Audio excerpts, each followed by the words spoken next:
Okay, you know what? Gonna roll the tape for part number two here with the 97 or 87. I kind of forgot what I was talking about earlier, but let's revisit the 1987, I'm sorry, Grand National, sold by like as in W, George W. Bush. We did a review earlier of this vehicle, and we failed to notice the operational hood and engine system, as well as the operational trunk. Of course, with major spoiler action in the back. Of course, you can see if I tip it up here, the angle of the spoiler that creates more downforce, creating an extra 30 to 77 horsepower. The trunk, as you can see, it does look like it's containing some sort of boost system, possibly nitrous. I don't know. It's shiny and it's silver, and it looks kind of cool, you know. So whatever you want to take out of that, I mean, I'll probably add a couple of bucks rather, dollars to the price of the vehicle. I'll show you how the trunk closes functionally. Watch this down, and then let's see if we can get to the up position. Let me do this up. Okay, that's up. Yeah, pretty good, huh? Once again, it does go down.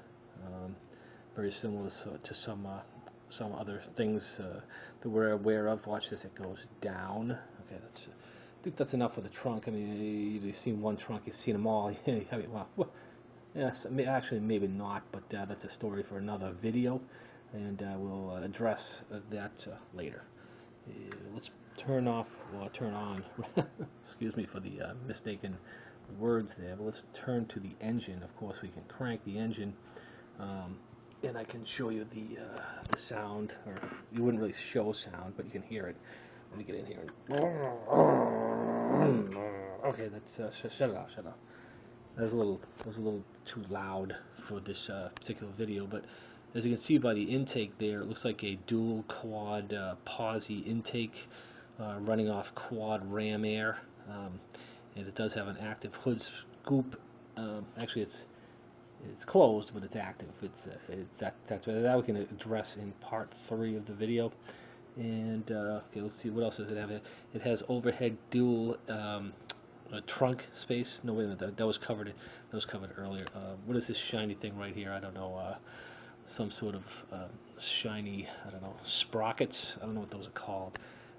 I'm not a car guy, but I do have a lot of knowledge with combustible and non-combustible engines. It looks like it does have nitrous citrate, which I'm not sure what that is either, but you might not want to put too much in the car. But as you can see, there's a very clean engine. You know, I'm going to have to, unfortunately, from video number 1, bump up the price significantly now that I know that the car has an engine. Very interesting point that was missed in part 1. As we see, what else can I point out here? Not much, because I really don't know. I think this is the water. What's that stuff you use? Fluid for your maybe windshields. I think that's what that's for. This over here, I think, is the battery. I think you need a battery. I don't know. I think it's a Duracell. What else? Geez, there's a lot of stuff going on in here. I might have to call in my mechanic one of these days, Fred McMurray, and maybe you can do that in phase 3. But nonetheless, a very impressive car. I'm going to drive it out of here. Going to put it back into the visual position, and I'm going to go sideways now. This is a tricky part of the video where you actually change the viewpoint of the vehicle, which sometimes tends to add cash to the price. Look at this. Woohoo! Now that's pretty impressive. That's an impressive vehicle, my friends. You can only get this at the Woburn Auto Mart. Please come to the non-four. We have a location at Four Corners, but we suggest you don't visit the Four Corners location for fear of possibly getting pop a cap in your ass. You know. Other than that, you can come to the west side. It seems to be a little safer these days. And that's it for video number 2, because pretty much, frankly, it's getting late, and I spent too much time on this already. Okay, people, goodbye.